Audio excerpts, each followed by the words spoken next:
Hello from Scott Joseph's Orlando Restaurant Guide with this week's Chowhound Report.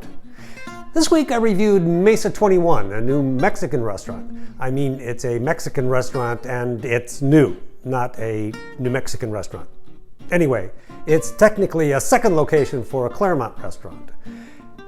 Mesa 21 has moved into the old Gargi space on the shore of Lake Ivanhoe, so there's a terrific view of the lake and the dirt, cranes, and construction equipment on I-4, all especially lovely at sundown. Also pretty good food to go with the view.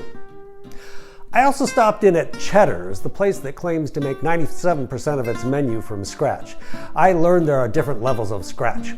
Also reaffirmed what I already knew. Poor service can make mediocre food worse. I only decided to go because Darden Restaurants recently bought the chain. Why they bought it has me scratching my head. And I went to Rumaku, a Japanese quick serve in Oviedo that specializes in raw fish bowls. I had an okay triple fish with tuna, salmon, and escolar on top of rice. It would have tasted better if the restaurant hadn't had this foul smell in the air. Never a good thing for a restaurant, and even more disturbing thing for a sushi restaurant.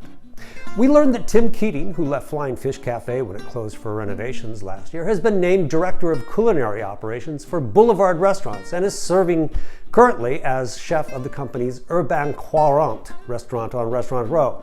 He just instituted a new menu that seems to move the restaurant a little further from its French roots. I'll have an updated review in the coming weeks. Restaurant Ash closed, too. I wish I could come up with a clever line about a restaurant that called itself Ash Closing. Going into the space in the Mills 50 district will be Brooklyn Coffee, which is out of Brazil. Can't wait to see what that means.